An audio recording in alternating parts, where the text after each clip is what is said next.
കുറേ നാളായി ഈ ഒരു പ്രൊഡക്റ്റിനെ പറ്റി സംസാരിക്കണമെന്ന് ഞാൻ ചിരിക്കുന്നു. This is the necks butter glass in the shade cranberry pi. This is A glass non sticky. നിങ്ങൾ അത് ട്രാൻസ്ഫർ പ്രൂഫ് ആണെന്നല്ല വിചാരിക്കേണ്ടത്. സാധാരണ ഗ്ലാസ് ഒക്കെ ഇടുമ്പോഴത്തേക്ക് നമ്മുടെ ഇങ്ങനെ ഹെയർ ഒക്കെ ചുമ്മാ ഇങ്ങനെ പറന്ന് നടന്നിട്ട് നമ്മുടെ ലിപ്സിലൊക്കെ ഒട്ടിയിരിക്കാറുണ്ട്. പക്ഷേ ദിസ് വൺ ഇസ് ഡിഫറെന്റ്.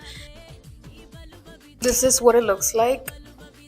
ഞാൻ ഇങ്ങനത്തെ ഷെയ്ഡ്സ് ഒന്നും എടുക്കാറില്ല, just because I feel like ഇങ്ങനത്തെ ഷെയ്ഡ് ഇടുമ്പോൾ ഞാൻ കുറച്ച് ഡള്ളാകുന്ന പോലെ തോന്നി. ഹസ്കി സ്കിൻ ടോൺ ഉള്ളവർക്കൊക്കെയാണ് കുറച്ചുകൂടെ ഇണങ്ങുന്നതെന്ന് തോന്നിയിട്ടുണ്ട്. അത് I want to try something different, so that's why pick this one. I am not gonna say it's affordable just because എനിക്ക് അഫോർഡബിൾ ആണെങ്കിൽ ഇവിടെ അതൊരു അഫോർഡബിൾ റേറ്റ് ആണെന്ന് വിചാരിച്ചിട്ട് നാട്ടിൽ വരുമ്പോഴത്തേക്കും അത് കൺവേർട്ട് ചെയ്ത് വരുമ്പോഴത്തേക്കും 600-700 രൂപയൊക്കെ ആയിരിക്കും. അത് എല്ലാവർക്കും അഫോർഡബിൾ എന്ന് പറയാൻ പറ്റില്ലല്ലോ. ഇവിടെ ഇത് അഫോർഡബിൾ ആണ്. This is like $5 or $6. ഇതിനുള്ളൊരു പ്രശ്നം എന്താണെന്ന് വെച്ച് കഴിഞ്ഞാൽ തൊട്ടും അങ്ങനെ ലാസ്റ്റ് ചെയ്യത്തില്ല. ത്രൂ ഔട്ട് ദ ഡേ നമ്മൾ റീഅപ്ലൈ ചെയ്തുകൊണ്ടിരിക്കണം. ഇപ്പോൾ ഫുഡ് കഴിക്കുക, വെള്ളം കുടിക്കുക, എന്തെങ്കിലുമൊക്കെ ചെയ്യുമ്പോഴത്തേക്കും അത് ഇതാകും. അതിൻ്റെ ഒരു പ്രശ്നമുണ്ട്.